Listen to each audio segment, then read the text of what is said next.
లోకానికి స్వాగతం. అందరికీ విశ్వవసునామ సంవత్సర ఉగాది శుభాకాంక్షలు. మనం ఉగాది ఎలా జరుపుకోవాలి సాంప్రదాయబద్ధంగా తెలుసుకున్నామండి. ఇంకా రేపే ఉగాది వచ్చేసింది. మరి ఏం పిండి వంటలు కూడా చేయడం ఇంపార్టెంట్ కదా.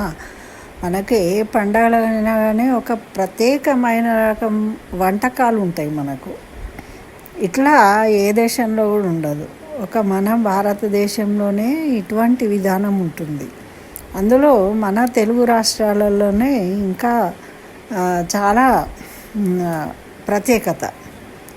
అంటే ఒక్కో పండగకి ఒక్కో దానికి ప్రత్యేకంగా ఒక్కో రకమైన పిండి వంటలను చేస్తూ ఉంటాం కదా. మరి ఉగాదికి ఏం చేస్తున్నారు? ఇట్లనే నేను అడిగానండి ఒకళ్ళని.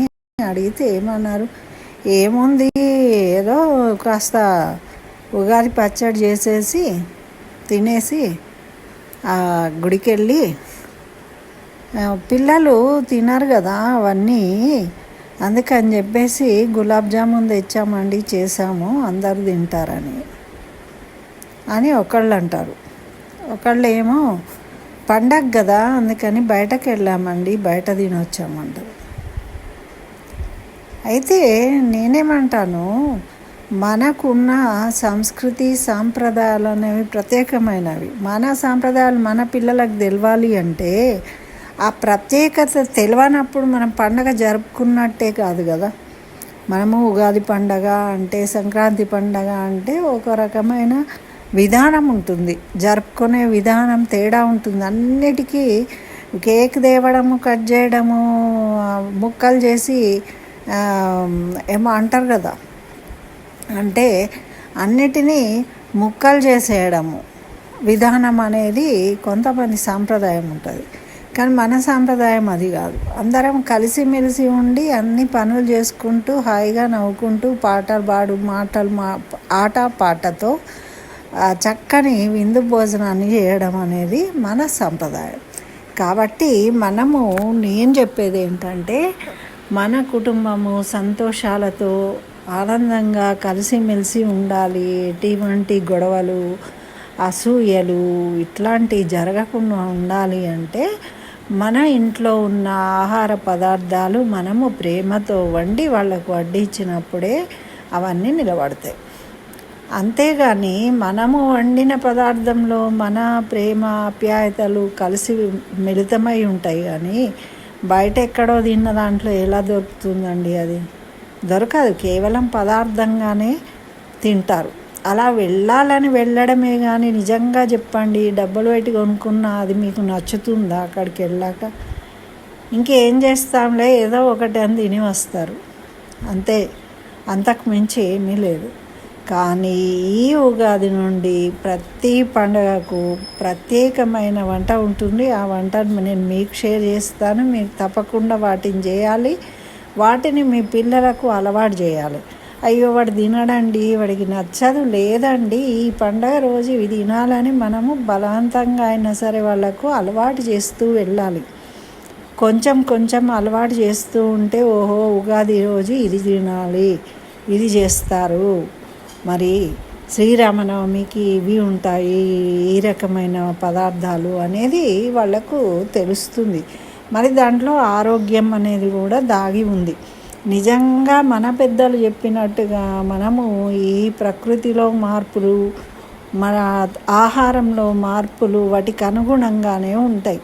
ఆ ప్రకృతిలో మార్పులకు అనుగుణంగా ఆహార పదార్థాలు ఉంటాయి. వాటిని మనం కరెక్ట్గా సేవించినట్టయితే, తీసుకున్నట్టయితే ఆ భగవత్ ప్రసాదంగా తప్పకుండా మనం అసలు డాక్టర్ దగ్గరికి వెళ్ళాల్సిన అవసరమే రాదు. వెనకటోళ్ళు అనేది కదండి, 10 ఏళ్ల కింద చూస్తే చాలామంది ఏం చెప్పేవాళ్ళంటే, నేను ఎన్నడూ దవాఖానా వాళ్ళు, నాకు సూదంటే తెలియదు అసలు అని చెప్పేటోళ్ళు. కానీ ఇప్పుడు ఉన్నారా అండి ఎవరన్నా అట్లా చెప్పేటోళ్ళు? ప్రతి ఇంట్లో చిన్న పిల్లల దగ్గర నుంచి ఏవో డ్రాప్స్, అవి ముక్కుల డ్రాప్స్, చెవుల డ్రాప్స్ అనుకుంటూ ఏదో ఒక రకమైన మెడిసిన్ మాత్రం తప్పకుండా వాడకమే ఉంది. అది ఏది వాడని వాళ్ళు ఎవరూ లేరండి అసలు.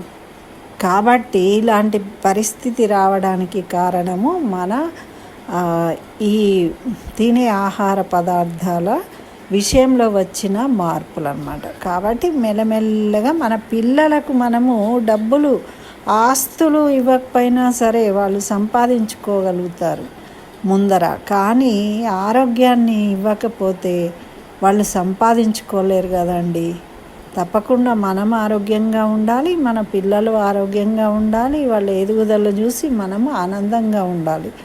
అలా అంటే తప్పకుండా మనం వాళ్ళకి మన సాంప్రదాయ వంటకాలను రుచి చూపించి వాటికి అలవాటు చేయవలసిందే. కాబట్టి రేపు ఏం చేస్తారు, మనము సాంప్రదాయంగా మీ పెద్దవాళ్ళు ఏం చేస్తారో అడిగి తెలుసుకొని చేయండి. లేదు అంటే సహజంగా నేను చెప్పేది చేయండి. మనము ఏం చేస్తాం, పొద్దున్నే టిఫిన్ ఏదో ఒకటి చేసుకుంటారు, ఉగాది పచ్చడి ప్రసాదంగా స్వీకరిస్తాం. అయితే మనము పూర్ణం చేయడం అనేది మన ఒక ప్రత్యేకమైన వంటకం. అది పూర్ణం ఎందుకు వేస్తాము అంటే ఏదైనా సంపూర్ణంగా పొందాలి, సంపూర్ణమైన ఆనందం కలగాలి, సంపూర్ణమైన కుటుంబంలో ఆడపిల్లలు మగపిల్లలు పెళ్ళిళ్ళు మనుమలు మన్మరాళ్ళు కుటుంబం అంతా ఆనందంగా ఉండాలనే ఉద్దేశంగా పెద్దవాళ్ళు ఆ విధంగా చెప్తారనమాట. సంపూర్ణత్వాన్ని మనం కోరుకుంటాం, ఏదో మధ్యలో ముక్కలు చేసే పద్ధతి కాదు కదా. అలా సంపూర్ణత్వాన్ని కోరుకుంటాం కాబట్టి నిండి ఇంట్లో ఎప్పుడు కూడా పూర్ణం వేయడము అనేది మనకు ఆచారంగా వస్తుందండి. అయితే ప్రతిసారి చేసినప్పుడు కూడా ఒక వెరైటీ పూర్ణాలు ఉంటాయి. మరి ఈ పండగకి మనము సొజ్జ పూర్ణం చేస్తాం. సొజ్జ అంటే ఏంటంటే బియ్యాన్ని రవ్వలాగా పట్టి దాన్ని ఉడికించి సిరాలాగా నెయ్యి వేసి చేస్తారు. చేసిన తర్వాత దాన్ని గోధుమ పిండిలో పెట్టి వాటిని భక్ష్యాలు చేస్తారన్నమాట. అయితే విచిత్రం కదండి, పూర్ణత్వం అన్నమాట. లోపల తీయగా తీపిని నింపుతున్నాం మనము. అంటే మన మనసుల్లో కూడా అలా తీపి నిండాలి అని ఉద్దేశంగా దాన్ని తయారు చేసినాం. కాబట్టి ఆ ప్రేమ ఆప్యాయతలు అందరూ ఆస్వాదిస్తారు, అలా కలిసిమెలిసి ఉంటారు అని అర్థం. ఎక్కడ కూడా పగుళ్ళు రానిచ్చేవాళ్ళు కాదు. మా ఇంట్లో చేస్తూ ఉన్నప్పుడు పూరీలు కానీ పూర్ణాలు కానీ చేస్తే ఎక్కడ పగులు రాకూడదు. ఎందుకు అంటే అక్కడ పగులు వచ్చింది అంటే ఆ లోపల పెట్టిన సొజ్జ బయటకు వచ్చింది అంటే కుటుంబంలో విచ్ఛిన్నత ఏర్పడుతుంది అనేవాళ్ళు. అంత జాగ్రత్తగా చేసేవాళ్ళు. అంటే దానిలో అంత అర్థం ఇమిడి ఉన్నది. అటువంటి మంచి సాంప్రదాయాన్ని మనము చేయకపోతే ఎలాగండి. తప్పకుండా ఈరోజు మీరు చేస్తే మీ పిల్లలకు అలవాటు అవుతుంది. మీ పిల్లలు పెళ్ళిళ్ళు అత్తగారిళ్ళకి పోతే వాళ్ళు కూడా చేసుకుంటారు. ఎందుకంటే అది ఒక సెంటిమెంట్ లాగా వాళ్ళు ఫీల్ అయ్యి అవన్నీ పాటిస్తూ పోవడం వల్ల ఆనందమే, కానీ దీనివల్ల దుఃఖమేం లేదు కదండి. ఈరోజు నచ్చక కొంచెం తింటారు, రేపు ఒకటి తింటారు, ఎల్లుండి ఇష్టంగా తింటారు. కాబట్టి మనము అలవాటు చేయడంలో ఉంటుంది విధానము. అంతేగాని మనము చెప్పకుంటే తినరు అని వదిలేస్తే అవి మరుగున పడిపోతాయి. ఏ పండగ అయినా ఒకటే రకం అండి. ఏదో హోటల్ పోవడం, బిర్యానీ తిని రావడం ఏం పండగ అండి? అది ఏం ఆనందం ఉంది చెప్పండి? అందులో ఏమి ఆనందం లేదు, ఆప్యాయత లేదు, ప్రేమ లేదు.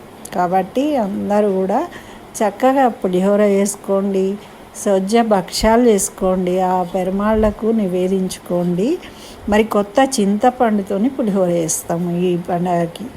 ఇవి తర్వాత మనం తెలుసు, మనకు జనరల్గా తెలంగాణ వాళ్ళకైతే ఇంకా ఇది బజ్జీ తప్పకుండా చేస్తారు. మిర్చి బజ్జీయో ఆలు బజ్జీయో ఏదో దాని కాంబినేషను. మరి ముద్ద వంకాయ కర్రీ చేస్తాము. ఇవన్నీ ట్రెడిషనల్ ఫుడ్ కదా, మనకి ఇంట్లో కావాలి. కాబట్టి ఇవన్నీ చేయండి. తప్పకుండా మీ అందరూ ఇంటిల్లిపాది ఆనందంగా తినండి. మీరు తిన్నామని నాకు కామెంట్లో చెప్తే నేను తిన్నంత సంబరపడతాను. నేను కూడా ఇంట్లో చేస్తాను, మీరు కూడా చేయండి. అందరికీ మరొకసారి ఉగాది శుభాకాంక్షలు.